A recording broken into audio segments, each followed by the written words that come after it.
Difficult though against Tom Brady. Tom Brady's 32-3 career record versus the Bills, the best win percentage by a QB versus a single team since 1950. Welcome to NFL Live, everybody. Dan there, Marcus there. We've also got Keyshawn Johnson today and Adam Schefter. And guys, let's begin with the Buccaneers. Tom Brady looking like he's going to add another MVP award to his massive trophy case, right? 4 touchdowns Sunday against the Falcons. Brady is shining when the opposing defense succeeds. He leads all QBs in the league this season in touchdown passes, QBR, yards per dropback on plays where the opposing defense has earned a pass rush win. It's like, what are you going to do with this guy? It doesn't even matter. Let's bring in Bucs reporter Jenna Lane here. And Jenna, a big game here for Tom Brady and these Bucs. What can you tell us about what the team is saying around this one this week? Yeah, Laura, Tom Brady told me that he thinks this week is their most important game of the season. A lot is at stake for them right now. They're currently sitting in the 3rd seed of the NFC. They're vying, though, for higher seeding. They want home field advantage in the playoffs. And his teammates tell me they can feel that intensity heightened throughout the week. They can feel the ante upped quite a bit. And they also feel, as Brady put it, like their best football is still ahead of them. I do feel that intensity for sure. I mean, we got a playoff team coming in into our house. There's going to be a lot of pressure on the line, but like any other week, you know, we got to prepare like any other week. But they're a good team. They got a winning record. They got a lot of playmakers. They got a lot of good players on the defensive side of the ball. So it's going to be a pretty intense atmosphere. I would say it's going to be more of like another playoff atmosphere. And the Bills have allowed the fewest touchdowns of any team in the league this year. Coach Bruce Arians said their speed on defense really stands out, while Mike Evans said the physicality and the way that their DBs communicate on the back end really jumps out to him, even without Tre'Davious White. Evans also said just how much it would mean to him to finally be able to capture the division title. They currently have a 4-game lead in the NFC South, and they can do it this weekend if both the New Orleans Saints and the Carolina Panthers either lose or tie. Interesting. Jenna, it looks slightly nicer where you are than it is here in Bristol, Connecticut. Thanks for joining us. It's amazing. I know, right? We love it here. It's going to snow today. Yeah, right, exactly. So, you know, one of the things that we saw from Tom Brady against the Falcons is he was just throwing it all over the place. But as the Bucs prepare for this Bills defense, what should the game plan look like this week? Live in balance and multiplicity until you are afforded to go downfield. Listen, Tom Brady, we all know he's fine. If you need to throw the ball 40 times, he'll make good decisions, even though he's thrown some interceptions in these last few games. But Leonard Fournette, Ronald Jones, not only handing the ball off to him, but in their check downs, the easy access throws. We see Godwin always catching quick throws and throwing it up the field, and then exploit matchups with Rob Gronkowski. Listen, I text Dan during the game. I was like, Dan, how the hell does Rob Gronkowski keep playing like this? When he walks out to the huddle, everybody Sunday, I want you to watch Rob Gronkowski walk to the huddle. It looked like his knees are about to fall out of his legs, and then he ends up open and go for a touchdown. So that is the key for this team, to stay balanced and allow themselves to see what's open. Well, it's funny you brought up Chris Godwin's name, because I think one of the things that has started to stand out about this offense is it's really the second year for everybody in this offense with Tom Brady at quarterback. And what you're starting to see is they're all realizing that they're connected with each other when it comes to information. This is going to be 3rd down, okay? You talked about Gronk. Gronk is going to be in the number 3 position, and he's got what's known as like that crossing seam or through post. And then these 2 receivers on the outside have what's known as short ends, 5 yards and in. It's actually a play that we called chair in the past. It looks like a chair if you turn it sideways. Now, the read for the quarterback, Tom Brady, you're going to start with Gronk. If you like it in a matchup, it's alert, man coverage, great, take it. Then it's 1 to 2, always starting inside out. Now, we're going to pay attention to Marcus's boy, Chris Godwin, because this is how you understand how you're connected to others. In 3rd and 5, now when he gets to the top of his route, he's going to have vision on the inside, and he sees these 2 defenders kind of hanging inside. They're playing man coverage on Gronk, but they're having vision on Brady, like, okay, what are you doing with the ball? Now, Chris's rule should be on paper, 5 yards short and you're coming flat. But why am I going to run into the bad guys? The color. What he does is he gets to the top, it's 3rd and 5, and he's just going to kind of hook right there. Brady sees it the same way, puts it on him. Instead of running into color, it's 3rd and 5, catch, turn, 1st down conversion. This is one of my favorite plays of the game, though. This is Gronk outside by himself. They're going to motion Gronk in. This is 4th and 4. Gathering information. This is the connection part of it. And to everybody, it's just going to look like a simple conversion, little check down to Leonard Fournette.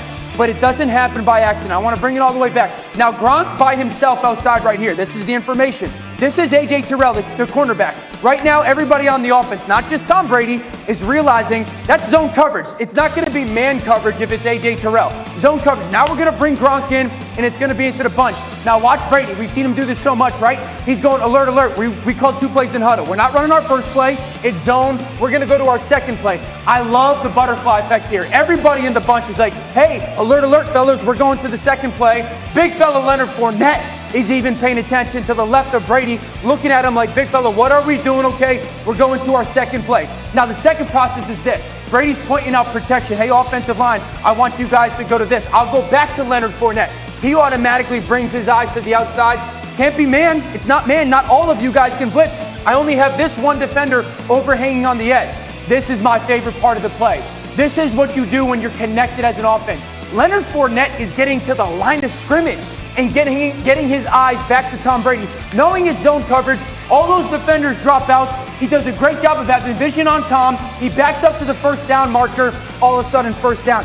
The understanding of how all those pieces are connected to one another is the growth of being in 1 year into the offense to the second year in the offense. I think Leonard Fournette is probably the biggest benefactor along with Chris Godwin when it comes to that. You know, you mentioned the connectivity of this offense. Key, the reality is if we were trying to sit here and describe the specific identity of this Buccaneers offense every week, you probably can't, right?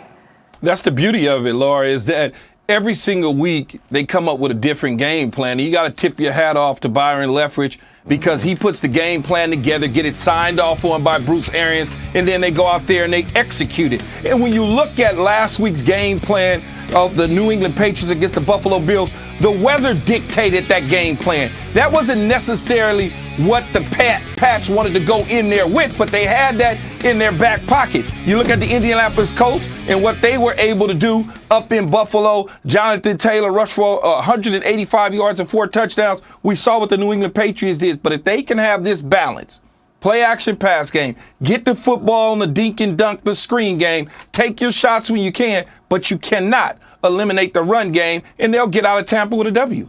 Yeah, stop me if you've heard this before, but Tom Brady, the top contender to reach the Super Bowl, and it may be including the Patriots, his former team, but versus them, right? The Bucs and the Pats. Look at this. According to ESPN's Football Power Index, the Buccaneers and Patriots had the second and third best chances, respectively, to take home the Lombardi Trophy. There's a real chance they're playing each other for it. In fact, Bucs-Pats, the most likely Super Bowl matchup.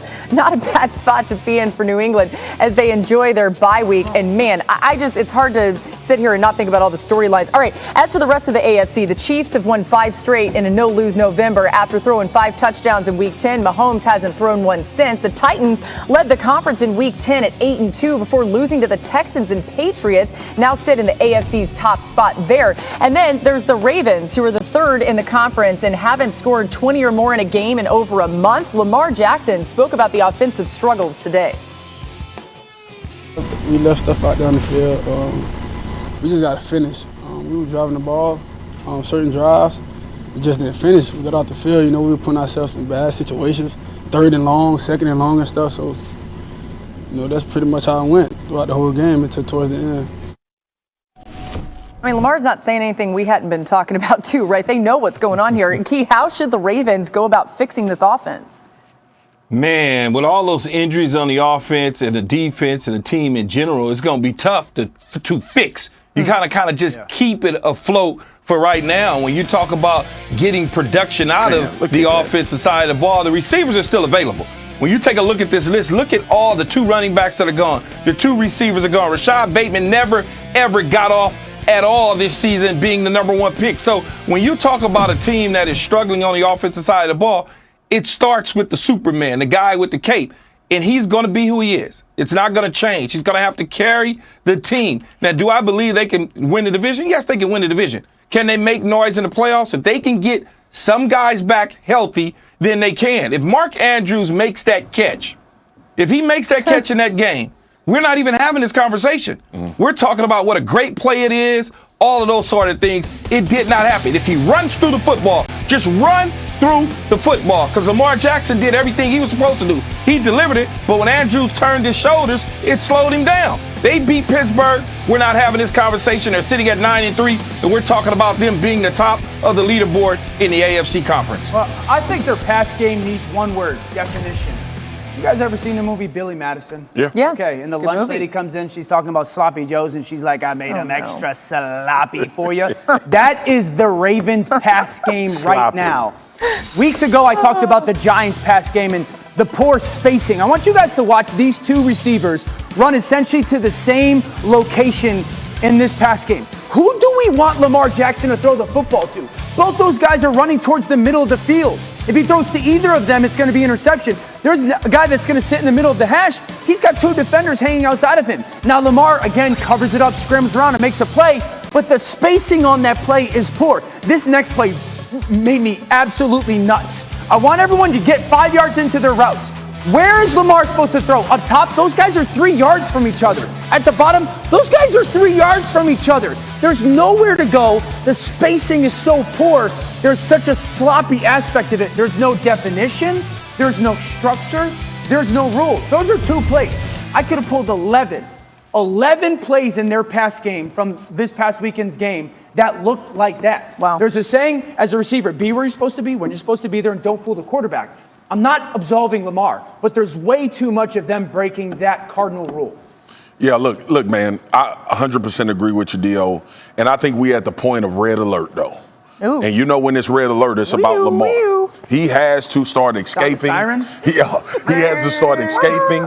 Greg Roman has to start moving him in the pocket. The threat of his legs has to become the most prevalent part. And listen, I've seen Lamar hitching in the pocket because of some of what you just showed, Yeah. trying to figure out where to go with the rock, and then late it comes to his mind about taking off. We had the same conversation about Josh Allen going into the New England game. Yeah. When you see the window, take off. Right. The first time Josh Allen did it in that game, it was a 17-yard rush on his end. Lamar is going to have to revert back to that. I was the main one screaming. You said He it balled- in the playoff game. and that's when against when Tennessee he last did year, it, right? it opened up a lot of things. Right. He's going to have to revert back to that because of the attrition and also what's happening in this passing game. You know, I would think sloppy joes have too much spice for I you. hate sloppy joes. I don't You like eat them. them? I just